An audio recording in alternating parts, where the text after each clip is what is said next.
Cancel. Squeezy. You bet I'm coming up in May. Oh, you bet.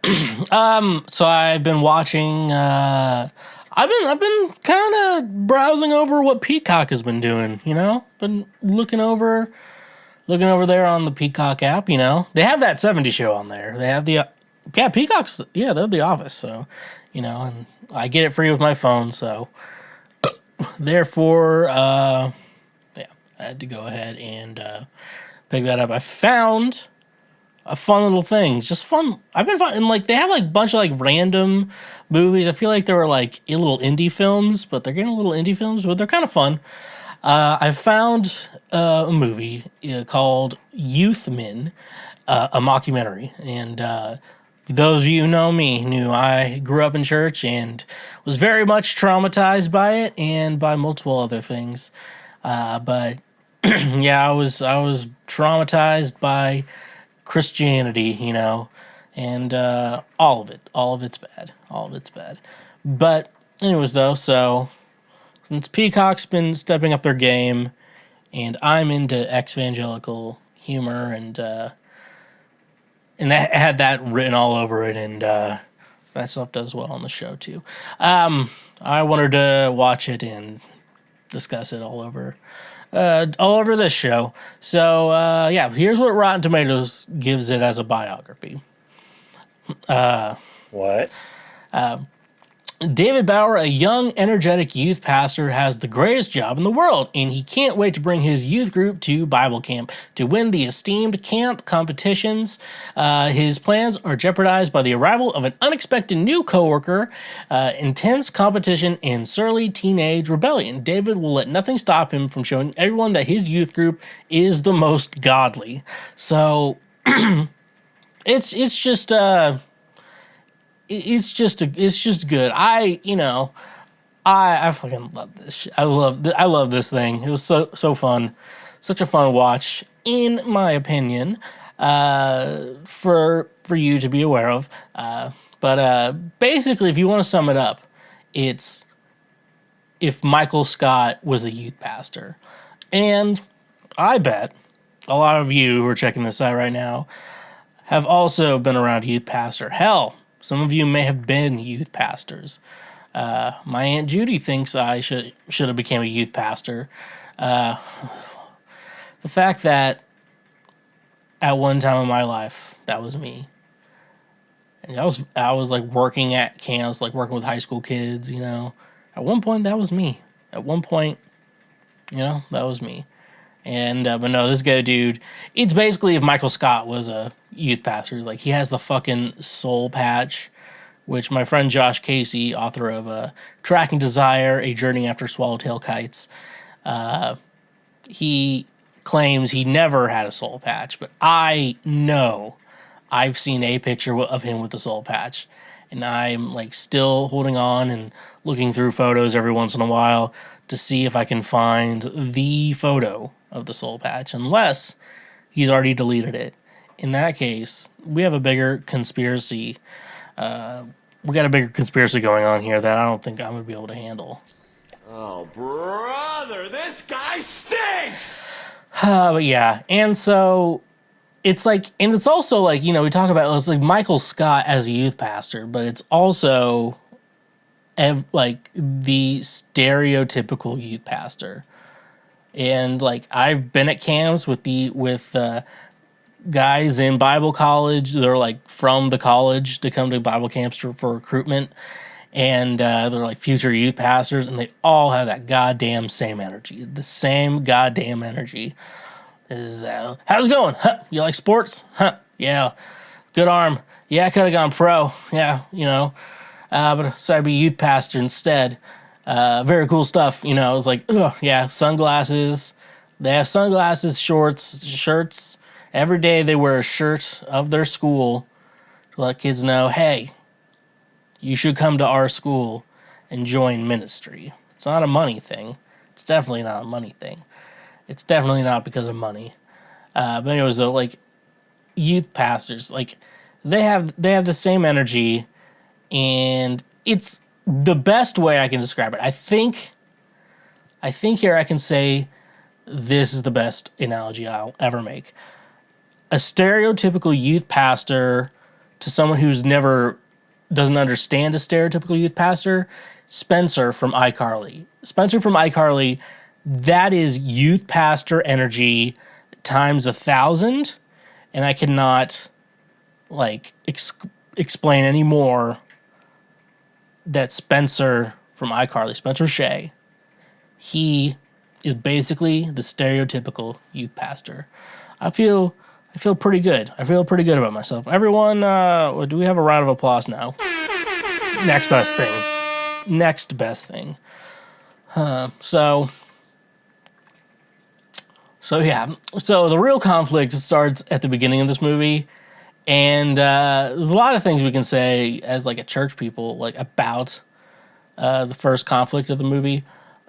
So the church is like, hey, we want to put more funding into the head pastor. Also, like, we're talking about white people churches, and so black people, it's different. It's going to be a little different. But this church had a black pastor. It was a white people church, but it had a black pastor. But, can happen. It's just, a little weird, but I digress. We're gonna keep moving forward. But they're like, hey, we want to go. So we brought you another person to work with you. This is Pastor Jill.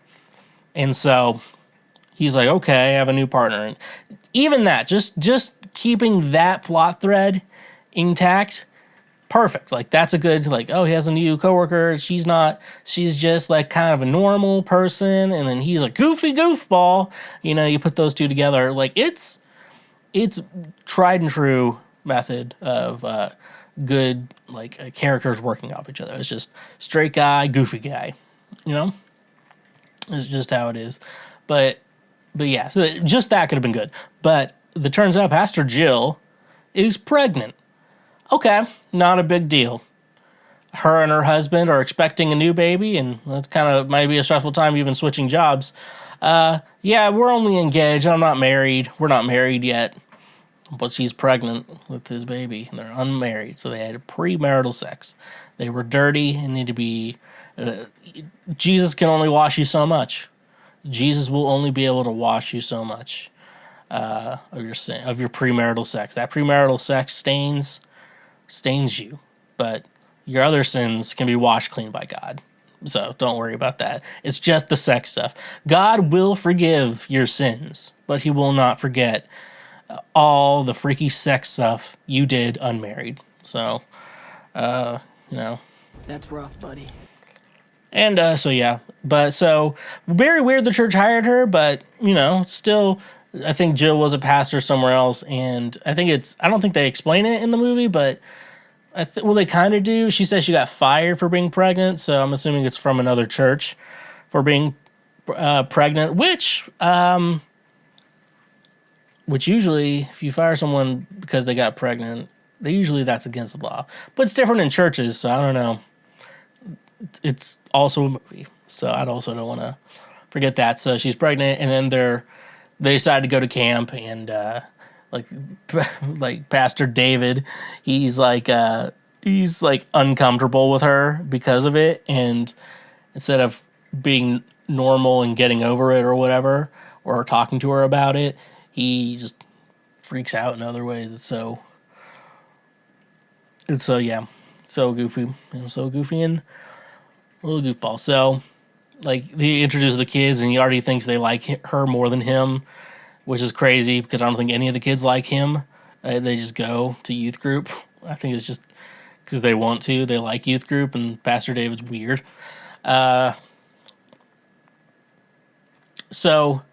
they take him to camp, and all the camp shenanigans happened. But before that, like, the kids in the youth group are also just fucking great in this movie because they're like every stereotype of a youth group. Like, every stereotype's there. Like a goth emo chick, but doesn't seem like she'd be interested, usually in like singing, she doesn't care or anything, but she's generally like a Christian, shit like that. She doesn't look like in participating in shit and dumb camp things, that kid's there. There's like all the sheltered kids are there. Then there's like the public school kids, but they're dumb, but they're still kind of Christian, and other just nerd kids at the school who go to youth group. So that always made me fucking laugh. I need to take a drink. Now there's one scene that was gonna be a bigger deal. It was not as big of a deal as I thought it would be. Basically, one of like the public school kids in the group was teaching like basically they don't say they're homeschooled, but they're homeschooled. Like we know they're homeschooled. Don't arrest me. Like about like pantsing people, and I think they call it pranks or whatever. And then like what he does to one of the kids is he goes up to the front of him and pulls the pants down, which no one does. Usually do a sneak attack and pants him from there, but he did it from the front. And Pastor David walked in at that very moment, and he he thought he was giving like a blowjob, and no, they had to like explain it, and I thought it was gonna be a bigger deal. It didn't. Oh my god, it was so fucking awkward.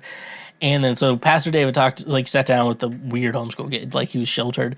He's like, I saw you giving, I can't remember the other kid's name, a blowjob.